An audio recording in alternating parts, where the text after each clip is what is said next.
Swayam Prabha. Digital India. Educated India.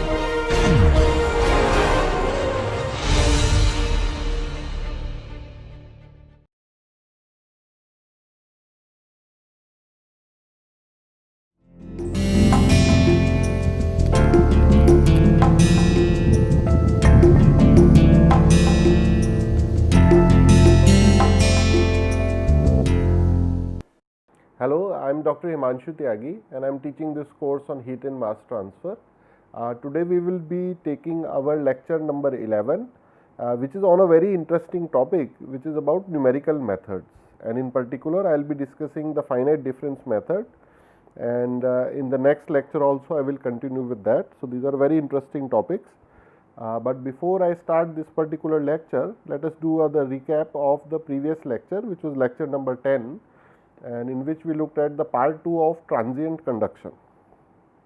So if you remember, in last lecture we have looked at the simplest case of transient conduction, which is the one dimensional transient conduction in a plane wall. So we looked at how would the equation look like over here. We prepared the governing equation, applied the two boundary condition and one initial condition. Then with the help of this non-dimensionalization procedure, so as you can see on the left hand side, we have non-dimensionalized almost all parameters like space, which is x. Then we have non-dimensionalized heat transfer coefficient with Biot number. We have non-dimensionalized time with Fourier number FO, and we have even non-dimensionalized temperature. And with the help of that, we have went ahead and non-dimensionalized our governing equation and the two boundary conditions as well as the initial condition. So everything was non-dimensionalized, and then we looked at a solved example where we were looking at some approximate methods for solving them. So we looked at three methods. We started with the one term approximate solution, the equation of which we have shown in the next few slides. We also looked at the method for looking up on the Heisler chart. And the final one was I had shown some programs result, which is the FDM, finite difference method, numerical technique we have used, and the answer for all three, if you remember, turned out to be very close to one another. So in this problem we were trying to figure out that if a book of a particular dimension is brought from outside to inside, from 40 degree to 20 degrees room, how much time will its center point take to reach 25 degrees centigrade. So with the first method, our solution turns out to be 550 seconds, which was the one term approximation. With the Heisler chart, which is kind of little bit less accurate, because we are taking a reading in a chart and some manual error can be there, it turned out to be 560. And the finite difference method, which I will discuss in more detail today, the numerical method, turned out to be 559. So if you recall, these were the equations we had used for one term approximate solution. We only looked at the plane wall case, but the same thing can be done for cylindrical and spherical case as well. And for those, these values are given in this particular table. Then the second method we had used using the Heisler chart. So if you remember, this particular green dot over here, we had figured out, and that value had given us the value of time. And similar Heisler charts are also available for cylindrical case and spherical. So the same principle applies for these two cases as well. And this was the final result that we got with method number 3, which was a finite difference method, and there we had obtained a particular value of time. And this is what is going to be focus of today's lecture, that we are going to try and see that how do we actually build this code using some sort of a software and use the finite difference method. So I will start with the basics.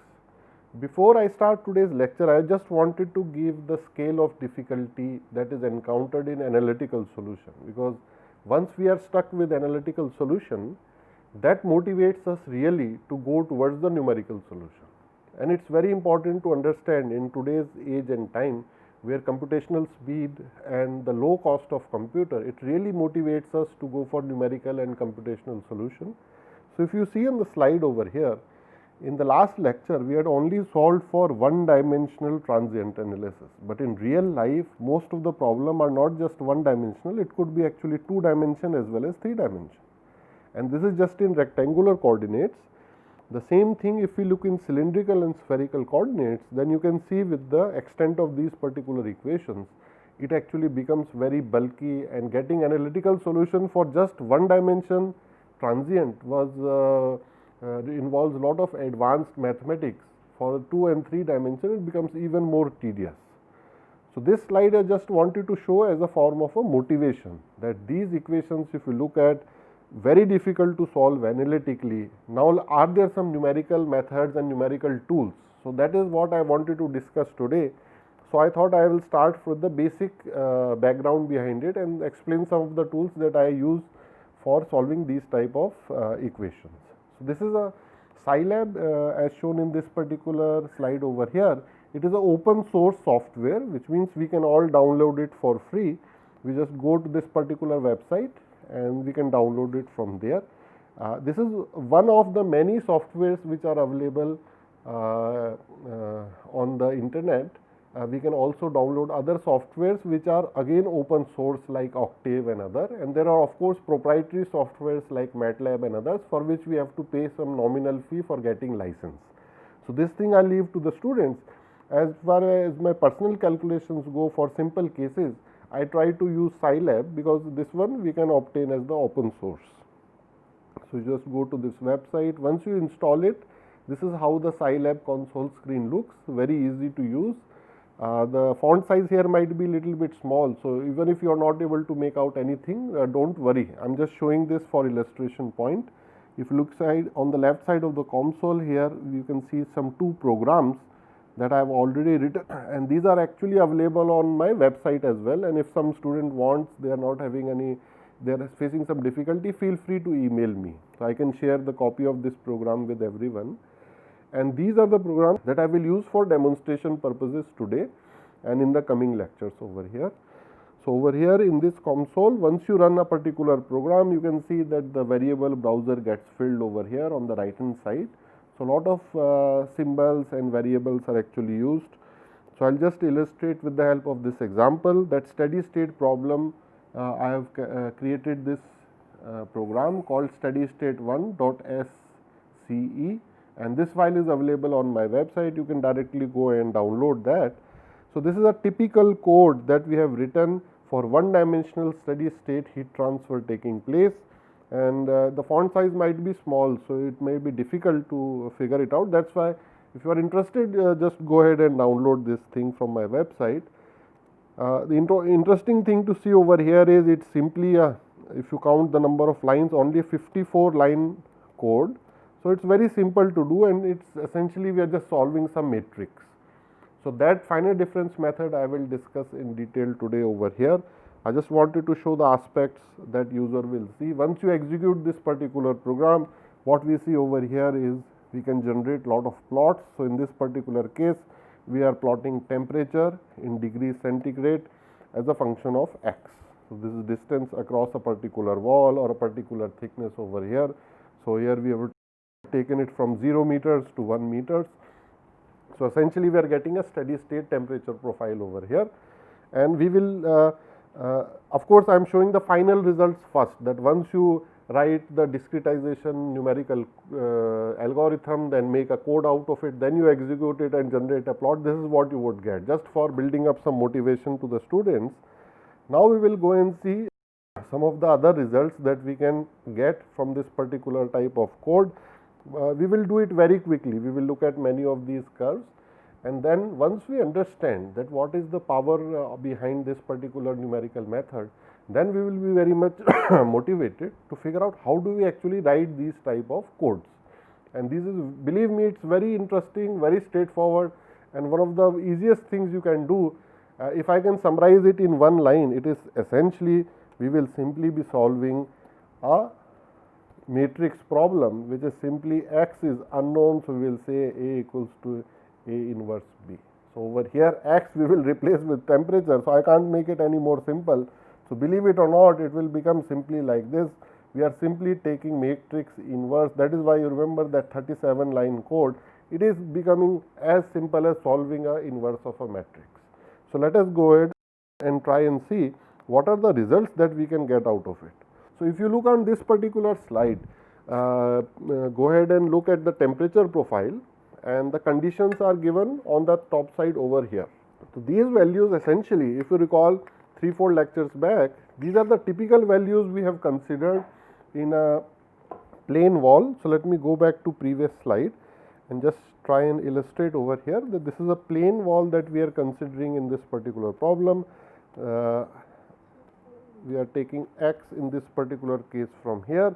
The thickness of the wall is L, then hot air is present on this particular side with T infinity L value and HL value, and cold air is present on this side with T infinity R and HR value. So, if you remember, we used to get some sort of a profile like this. Under steady state and no energy generation term, we would get something like this over here and something like this over there. So, I think these students remember from 2 or 3 lectures back that we used to get this type of linear profile, and if energy generation term is there, then we used to get a parabolic profile. So, with the help of this Scilab code, this is what we will get. So, these boundary conditions and parametric values we have taken. So, length is 1 meter, thermal conductivity is 1 watt per meter Kelvin, left hand side temperature is known to us, right hand side temperature is known to us, and the heat transfer coefficients on left and right side are known to us. So, you remember we used to do that calculation, and we would get a positive number for heat transfer rate because it is going in the positive x direction. So, x is in this particular direction over here. So, this is very simple execution of one dimensional steady state heat conduction, and we can do lot of variants of that. So, the next variant which comes is, the question I have asked is, what happens if we interchange the left and right side conditions. So, again the code gives us this answer. So, in this particular case, the temperature is higher on the right hand side, the temperature is lower on the left hand side. So, we get a value of q dot. These are all q dots, by the way. So, the numerical value is same, but it will be the negative sign because our x axis is still in this direction, and the heat transfer rate, if it is in the opposite direction than the x direction like this, then we get a negative number. So, I think these are very simplest case. I am just spending time here for illustration point. Let us now try and make it a little bit more complicated, and if you remember, we have done one more example where we have taken the effect of energy generation term. Again, this is E dot gen over here.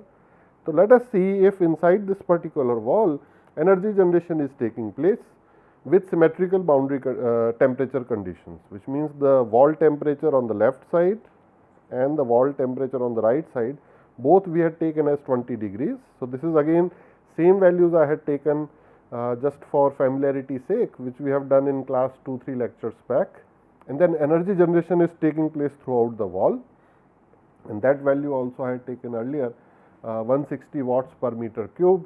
So, remember at the mid plane, at the half meter mark, we used to figure out that the temperature was about 40 degrees centigrade. So, our numerical code also draws that very nicely. And then we, out of interest, we also did that exercise where we said that let us say instead of the wall generating heat, let us say if it is consuming heat, if some endothermic reaction is going on inside the wall, then what would happen? The temperature should actually drop inside the mid plane over here, which means that is the question I have asked. If we make E dot gen negative, what will happen?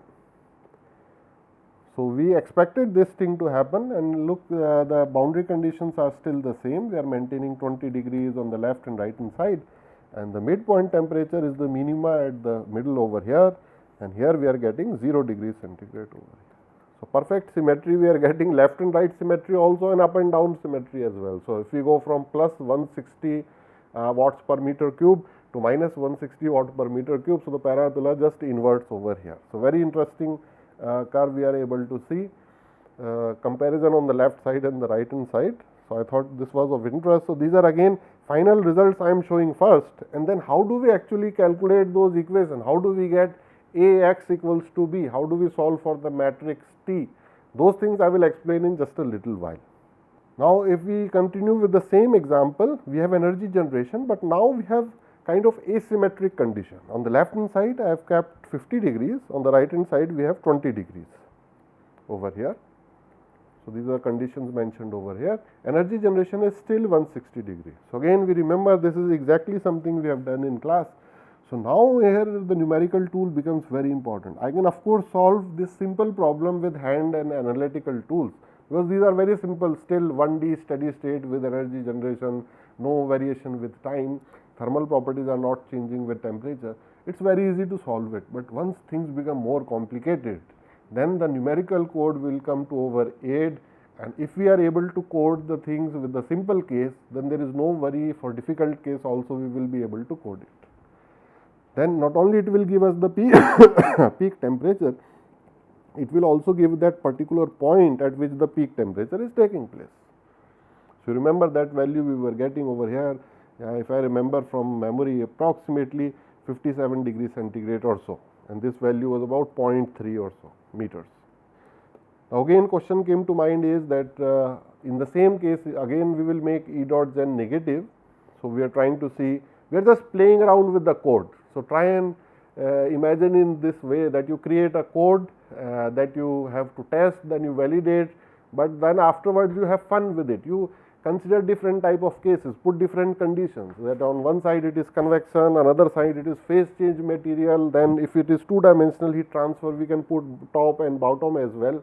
We can make it transient one with heat generation taking place on left side, different thermal conductivity value on the right side. So believe me, if you make that code yourself and it runs, validates it nicely, everything is accurate, that you get very euphoric feeling after playing around with it, because it can give very quick, it will take a long time to write the code, maybe half an hour or 1 hour or 2 hours, but afterwards then if it works, then for a lot of calculations it will be able to come to our aid. So I have just played around with those numbers.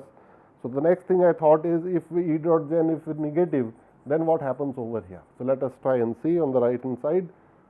Oops, so the temperature actually goes down. So the boundary temperatures remain same. This is still 50 degree, this is still 20 degree, but let us look where the peak or the bottom occurs now. So here it is occurring over here at that particular point. So we see approximately 0.3 meters from here. So kind of symmetrical thing we are getting, and the temperature we were getting over here is, if I remember correctly, around 13 degrees or so. So we can see there is a dip of about 7 degrees over here, and there was a rise of about 7 degrees over there. If you go back to the previous slide, this both values are actually coming out to be identical, right? Because we have not changed much. And in the previous slide also we were getting very good thing that this increase was about 20 degree, and this corresponding degree is also about 20 degree. So all these were turning out to be very interesting things that we are seeing over here. Now one thing we have kept same in all these calculations till now is that it is steady state. Now let us try and see, like in our book example in last lecture, that we have brought a hot book from outside, put it inside the air conditioned room. I want to find out in the middle of the chapter, somewhere at the midpoint, how fast the temperature decreases. So there I have to take transient analysis into consideration. So I'll just run one of those results by you over here. So here it's the reverse, that initial temperature throughout the wall is about 10 degrees centigrade. This is initial condition. Distance across the wall I know, so it's like a 10 centimeter thick wall. I put in the values, those values I haven't written over here, but we'll share it later on. And then what we want to find out is, as a function of time over here, if I put certain boundary conditions on the left side and on the right side, so both boundary conditions BC2 and BC1 that I have not mentioned here, but you can see ultimately things are reaching steady state. So if you look at the last line over here, kind of, if I draw it in the dashed way, so we see lot of very interesting phenomena taking place. Finally it reaches a linear slope, which it should at steady state. That's first thing that we see. The second thing that we see is all the multiple curves that we see in this particular curve, I have drawn it at a constant time intervals, which means if the time difference between these two is 100 seconds, then the time difference here also is 100 seconds, there also is 100 seconds. I don't remember the exact value, but whatever is the time difference, I have kept it same. Now the one question I will ask student is, what do you think is the reason that for the first 100-second interval over here, look over here, that this arrow represents the temperature increase in 100 seconds. So how much temperature of the wall surface increases? I would say from 10 to about 27 degree, 17 degrees temperature rise is there, right? 17 degrees temperature rises over here. Now for the same delta T on the last two lines over here, can you see this is also represents 100 seconds, but here the delta T is much less, maybe it is like half degrees. So again indirectly we are seeing that consequence of the Newton cooling or the Newton heating law, that initially things cool and heat very rapidly, then later on they become asymptotic. So it's kind of like this, exponential decay is there, it goes like this, or in the case of temperature exponential decay, then it becomes, so it is kind of become asymptotic over here. So in both cases this is temperature as a function of time, temperature as a function of time. So all these numerical results, they actually validate what we have already learned analytically. So with that background information in mind, now let us go ahead and formally start our numerical method chapter, and we will say that we have figured out two things. One is that numerical technique is actually very, very powerful, it will come very handy to us, and we will take it very slowly to begin with. And how we will begin, the way maybe I will write it over here is, I will start with the simplest case, which is 1D steady state, then I want to go to 1D transient condition, and later on very briefly I will tell a little bit about 2D steady state. Beyond that thing I think students can do on their own, those things I will not cover in this chapter, because the concept once it is clear, then we can keep on applying it later on. So numerical techniques we will start with, and the main technique that I will focus is on finite difference method.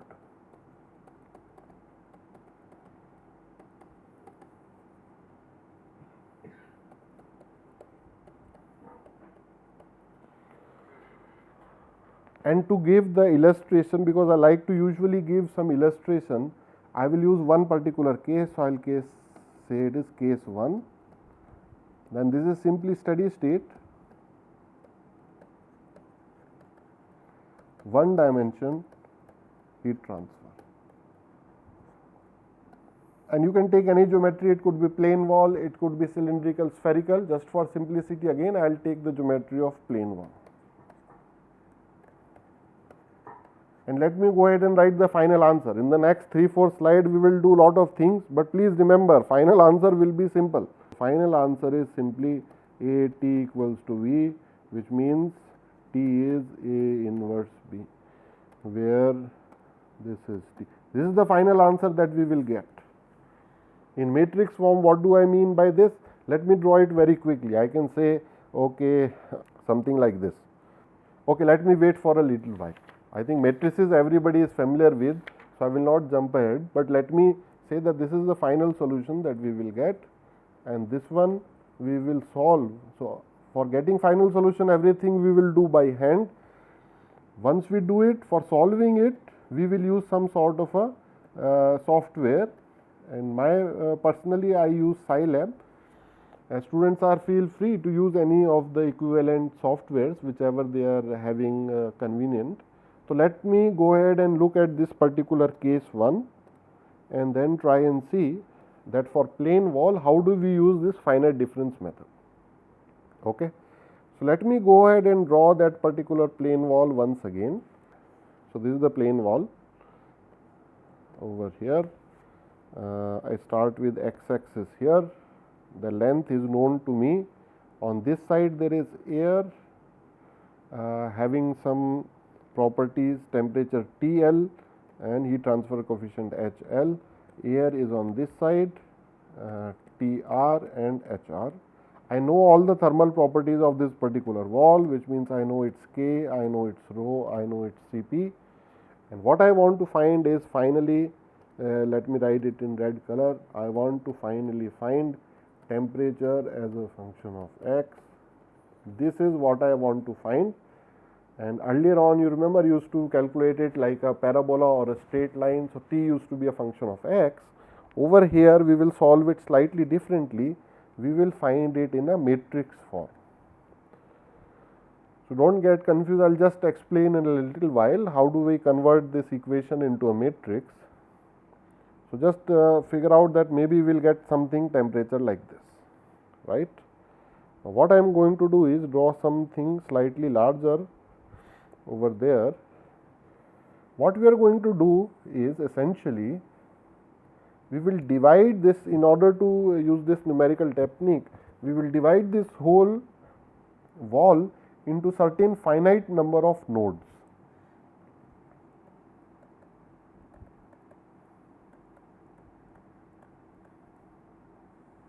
And the way we will do it is, in my example for this particular class, I will simply take, just for simplicity, n value equals to 5. In reality, we take very large values of n, we can take it maybe 100, maybe 1000 or maybe 50,000 or so. For that big matrix, I won't be able to solve in class by hand. So, just I will take a very conservative number, very small number, n equals to 5. So, what does that mean actually is, if I draw a dotted line over here, let me say over here, and remember this is the length of the the thickness of the wall over here, I am representing over here, this is my wall, this is the left side air and this is the right hand side air, and I am going to assume convective boundary conditions on both sides, because this is the most general boundary condition. If I do it for convective, I can do for all other, and let me make those 5 nodes. How do I make those 5 nodes? I will make them equidistant. So, all 5 will be equal distant from one another, right, and I will put the distance as delta x between each one of them. So, let me go ahead and do that. How do I do it? So, I will put over here.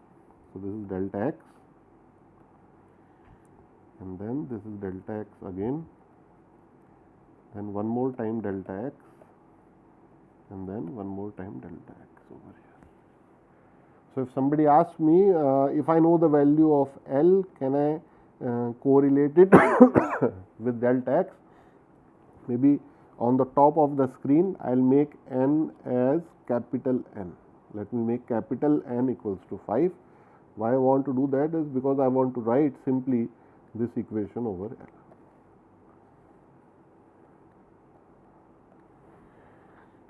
Right? In other words, in case if my L value is, let us say, 10 centimeters, then my delta x turns out to be 10 centimeters divided by 4, because n minus 1 is 4, which means each delta x is about 2.5 centimeters. I am just giving it for illustration purposes. I will put a cross over here. Is in real life usually take nodes slightly smaller, if especially temperature gradients are taking, but this is just for illustration in a class. So, do not get confused over here. Now, we go back over here, these nodes we have defined. Now, let me also define the element boundary. So, the term that I will use is, between each of these nodes, let us say I will put a small dot over here or a small line over here, and let me make it a dotted line now.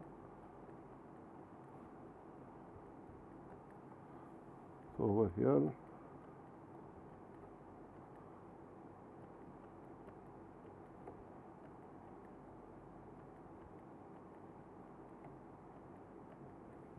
now we are getting some interesting things. Let me also go ahead and put some numbers on these nodes.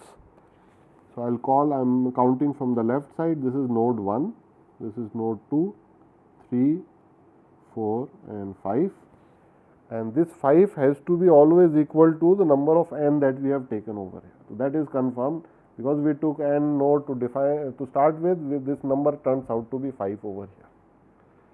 Now, let me do an interesting thing.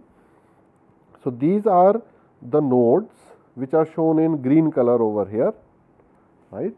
These are the, this is node 1, this is node 2, node 3, node 4, node 5. These are 5 nodes, and just like in every state or every country there is a capital. So, these nodes are kind of the capital of these elements. So, let me shade these elements over here. So, this is element number 1, I have shaded with yellow color. Then this is element number 2 over here, I have shaded in kind of orange color over here. So, these are not temperature profiles, these are just some shades I have been giving over here. Then this is element number 3. So, this is the third element over here. Similarly, I will make the fourth element, and this is the fifth element. So these are all known as the elements. So this one in the middle one, I will call this is element number 3, and inside element number 3 we have node number 3. This thing is node number. So just like the capital is present in the middle of the state usually, so this node is present in the middle of the element. So this is some sort of analogy that I think of. Now what we are going to do in this finite difference method is that we are going to allocate temperatures to each of these nodes, and we are going to assume that whatever is the temperature of the capital. Let us say I am in IIT Kanpur right now, whatever it is in UP state, whatever is the temperature of Lucknow, which is the capital of UP, that is the temperature in the whole state.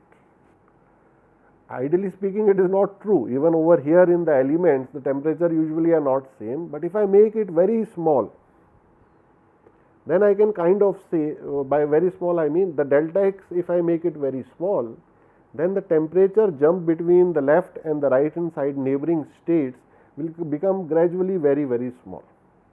So I will just illustrate that point over here. Let me go ahead again back in the green color, or which color, maybe I will use the light blue, black color I will use, and the node 1 temperature I will write as T1, node 2 temperature is T2, node 3 temperature is T3, node 4 temperature is T4, and node 5 temperature is T5.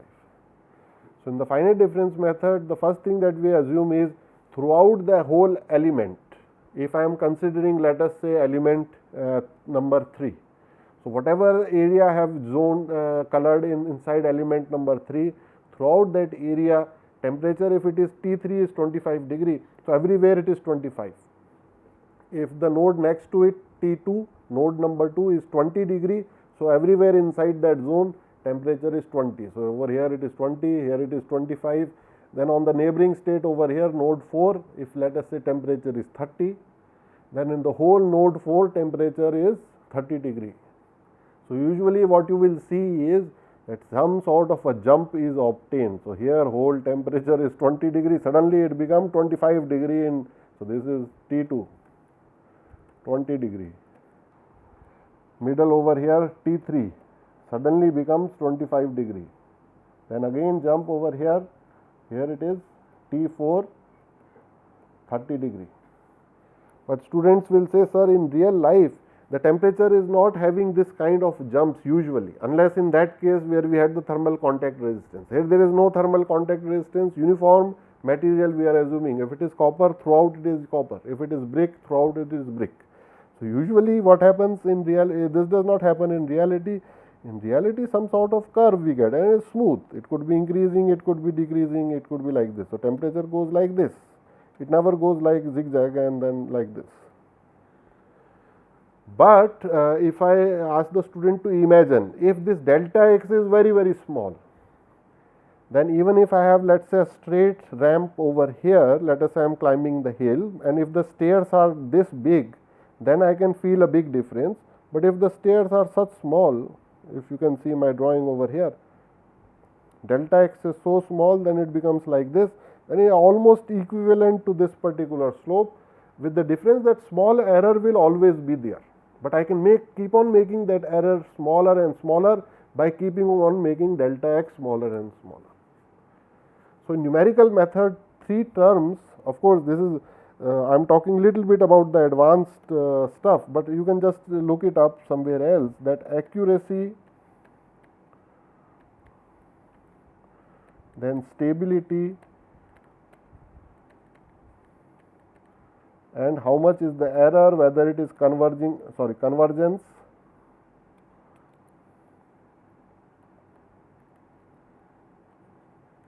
these are terms which are used usually in advanced level courses, but here I am just introducing those things. So if we keep on making delta x smaller and smaller, then in most of these cases our accuracy goes up. So this is just an illustration I was presenting over here. So I kind of deviated a little bit, because this is important. We must explain when we are learning new topic, learn it little bit slowly and then explain all concepts very nicely over here. That's what I am trying to do. So I hope you have understood this concept, that this whole thick wall, 10 centimeter thick, I have divided into 5 nodes.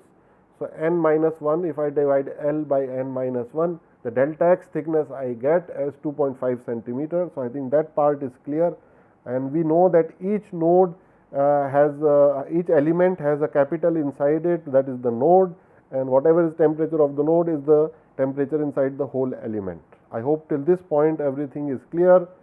One important thing if we see over here is we will see two type of elements, right? We will see element number 2, 3 and 4, which we call as the interior nodes.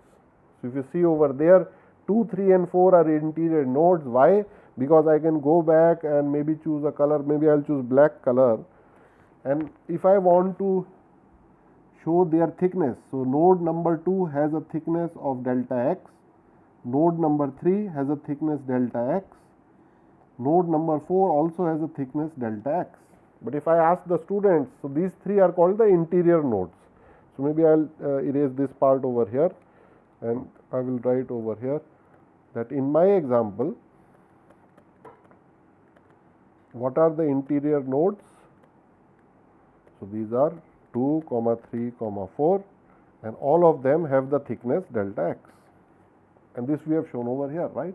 So you can go back and see on the top part over here, 2 and 3 and 4 all have the thickness delta x. But what about node 1 and node 5? These are the exterior node or the boundary nodes over there, right? And if you look at their thickness is not delta x, it is exactly half. It is delta x by 2. So we can say these are kind of states which have half the area of the big states. That is one difference. Another difference is their capital, this node is directly on the border. And this is very significant because in finite difference method we want to figure out, because they are the ones who are going to exchange energy with this particular air sitting over here. So this air temperature, if I remember, I am taking as TL. I'll write it in darker color. The air temperature here is TL, heat transfer coefficient HL, right? We have already shown that over here, and then TR and HR. So over here we have TR and not divided, and heat transfer coefficient HR, which means if you look at this node T1, it will not only interact with T2, it will interact with TL as well. So just a small idea over here. So this I will write over here that there are two boundary nodes, and these are 1, 5, and their thickness is actually delta x by 2. So please try to understand this particular diagram here nicely, because this is the whole foundation of the finite difference method. Once we know this thing very clearly, we will be able to generate very nice matrices and solve the whole thing very nicely. So I hope students are able to understand what we have done till this particular slide. So with that presumption, I will move on to the next slide, and now I will pick one of the nodes. Let me go ahead and pick one of the interior nodes, any interior node, because I am taking as an example, and over here I will say node number 3. So let us go and recall which was the node number 3. This is the middle node over here. And now I will zoom in over here and just draw node number 3 with one neighbor on the left here and one neighbor on the right over here. So this is node number 2, node number 3, node number 4. Our focus is only on node number 3. So let me draw the element 3, because the boundary of 2 and 3 is somewhere in middle over here. The boundary of 3 and 4 is somewhere in middle over here. I can write the temperatures on these. So T2 has temperature, node 2 has temperature T2, node 3 has temperature T3, node 4 has temperature T4. I can also write the thickness of this particular node, element or node is delta x, and even the distance between 2 and 3, this distance is also delta x. These are the two capitals, capital 3, capital 4. distance between them delta x. So, all are delta x and the thickness is delta x as well. So, what I want is I want to do an energy balance on node number 3 assuming certain conditions. So, that one I will go back. I think I did not formally define it over here. Now, let me go ahead and formally define what are the conditions that I am going to assume. So, I am writing on the left hand side of the previous slide over here. What are the conditions? The first is that I am assuming 1D heat transfer. Second condition, I am assuming everything is steady state. Third thing, I am assuming that energy generation is taking place. Then fourth is, I am assuming all properties are constant. Properties are constant. So, just give you time to recap these 4 conditions, that 1D heat transfer, steady state condition, energy generation will be there, and all thermal properties are constant like K, rho, Cp, they do not vary with temperature. Now, let me do an energy balance on node 3. So, node 3 I will shade over here, this is my node number 3. So, the way I look at it is that I can make 3 brackets over here, the rate of energy entering the element. So, we say rate of heat entering, this what I have written is entering, I will write it again, rate of heat entering the element plus, so rate of heat generated inside the element, rate of heat generated inside this element. This whole thing will be equal to rate of change of energy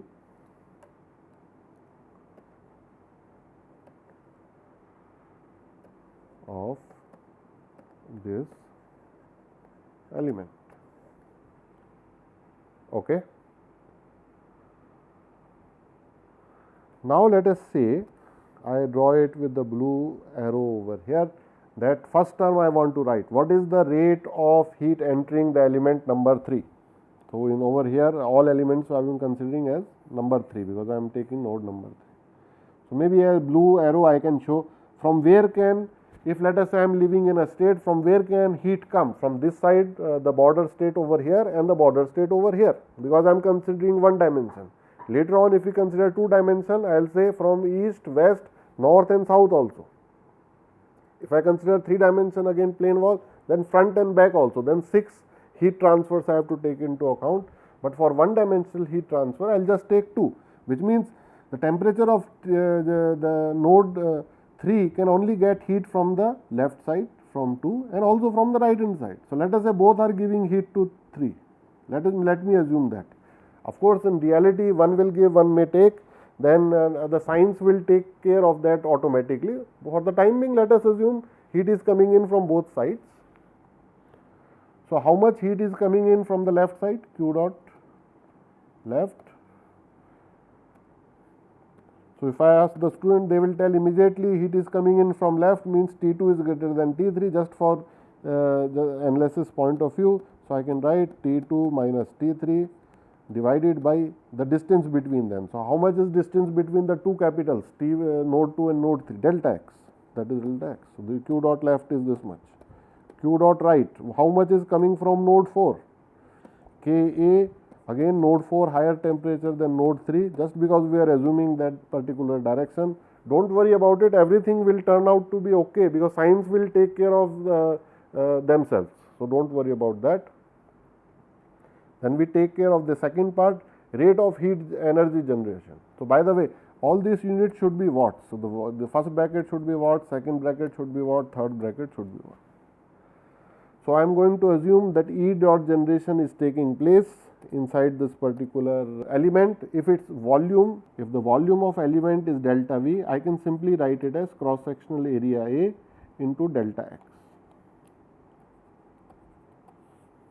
So this quantity I will have to multiply over here. So I will say E into A into delta x, right, and the last term on the right hand side, it will be 0.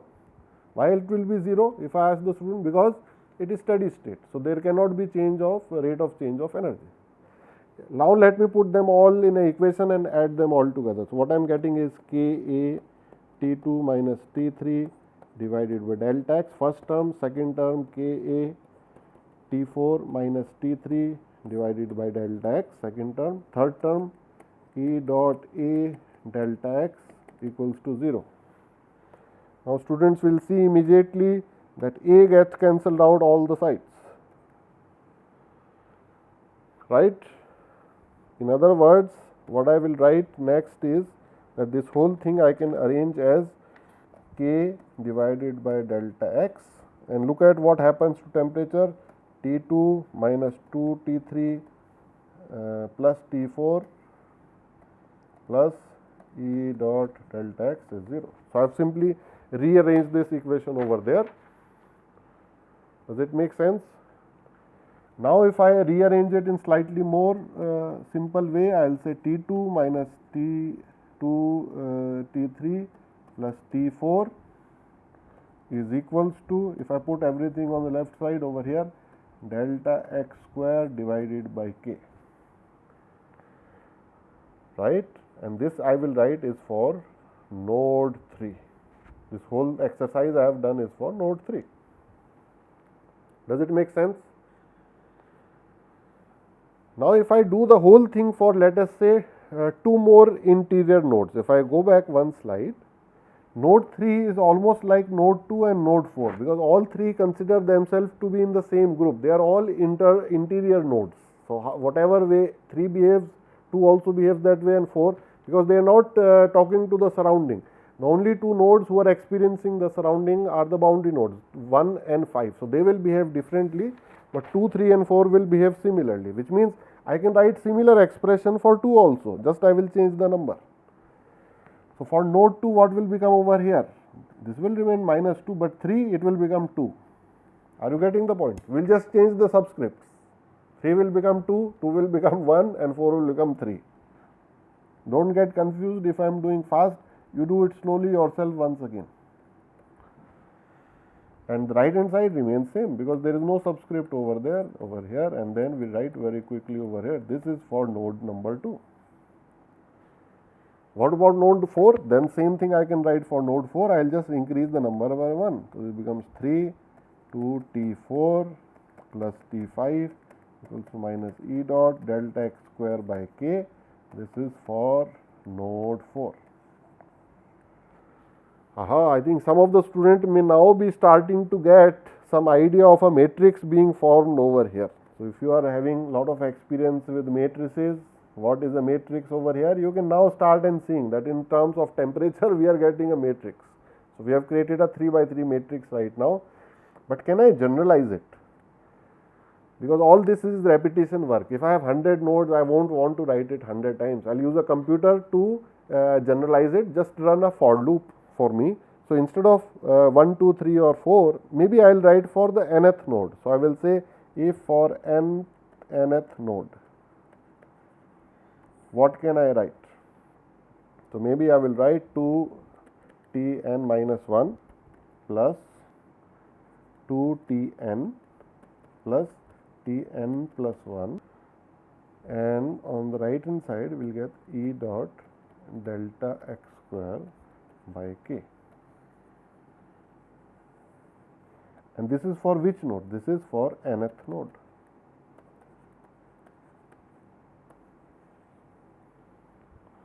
Now I am starting to get interesting thing, because if I put over here n equals to 3 and you try to do that, what we will get? Maybe with another color I will write that if I put n equals to 3, where I will get T2 plus, I think I made a mistake over here, this has to be minus, sorry about that.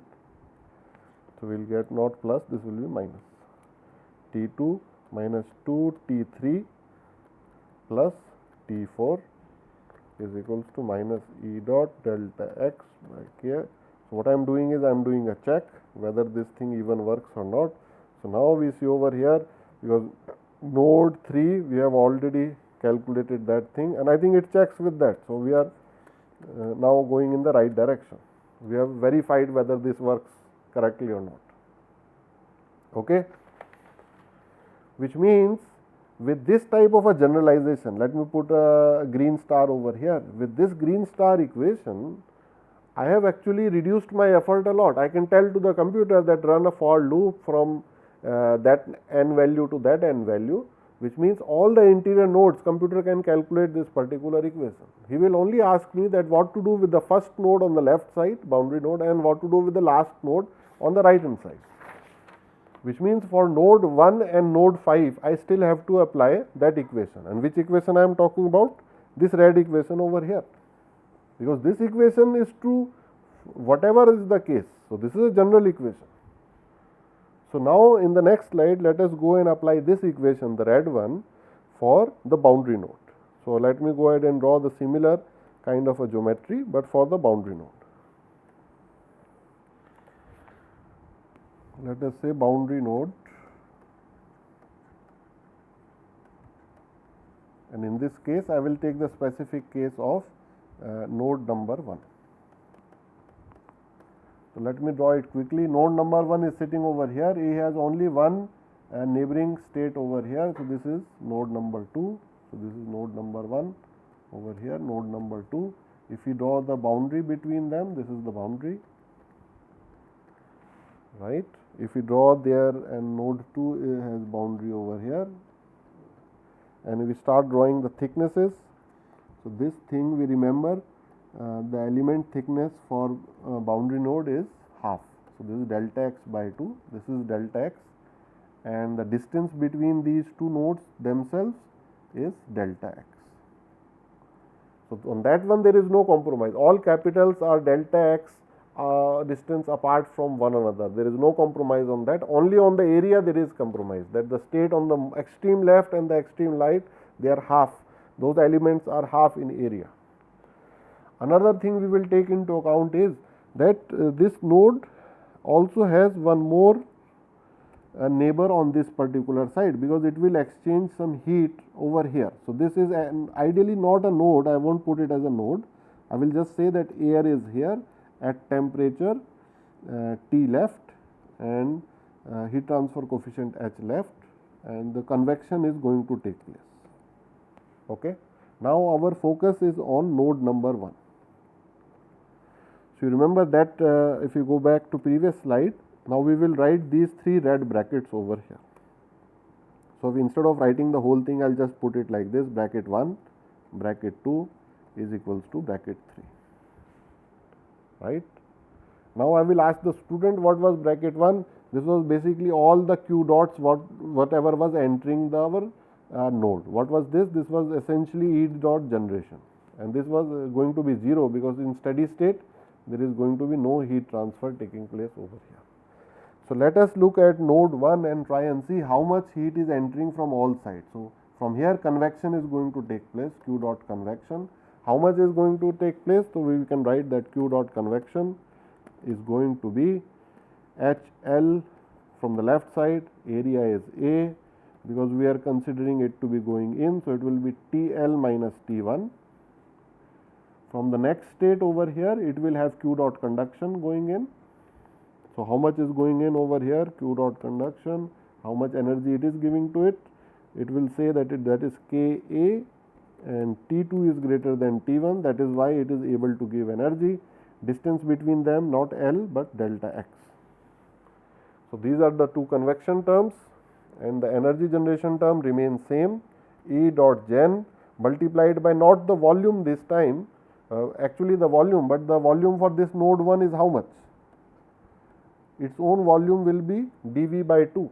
So I will write the volume of node is essentially half of the other node's volume, because its area is same but the thickness is half. So please remember this point, the thickness is half, which means its volume also becomes half. So element 1 has half the volume of element 2, and similarly element 5 have half the volume of element 3 and 4, which means over here we will multiply it by E will be multiplied by A multiplied by delta x by 2, and all these values we will get in watts. So, the first bracket is in watts, this is watts and this is watts and this is also watts. Now, I can write all these three terms together, and let me try and put it in the first equation over here. What will I get? So, I will get HLA TL minus T1 plus Ka T2 minus T1 divided by delta x. So, these are the energies coming in plus its own energy generation E dot A delta x by 2. The whole thing has to be 0 because we are under steady state condition. Now, what we are going to do is, this looks like a long equation, right, but let us simplify it. And the first thing that we are going to do in order to simplify it is, we are going to define a Biot number. So, Biot number is given as Bi, but over here we will have two Biot numbers on the left side and the right side. So, I will define the Biot number of the left side is HL into characteristic length is essentially delta x divided by thermal conductivity K, and similarly we will have Biot number later on for node number 5 on the right hand side, it will be HR delta x by K. So, let me do one thing, because this is slightly longer derivation, some more portions needs to be covered, and we have reached almost the end of this particular lecture. I will stop at over here at this point, and I will just write on the slide that to be continued in next lecture. So, once we come back over there in next lecture, we will pick up from this point itself. That will be the part 2 of the numerical method, and again always keep it in mind that we are doing all the lengthy calculation. You remember, we started off by taking 5 nodes and then going further. So, we will recall again in our mind, all we are trying to do, please remember, is simply calculate the value of t from here. All we are trying to do is figure out the value of t, and once we know this particular value of t, it will turn out to be 5 values that we will plot over here. It may turn out to be like this, it will be linear slope. If those 5 values of nodes turn out to be like this, then we will have a parabolic profile over here. So, very interesting result we will be able to have with the help of a numerical tool. So, I hope all the students come back for the next lecture over here. So, with that, let me end this lecture over here. Thank you.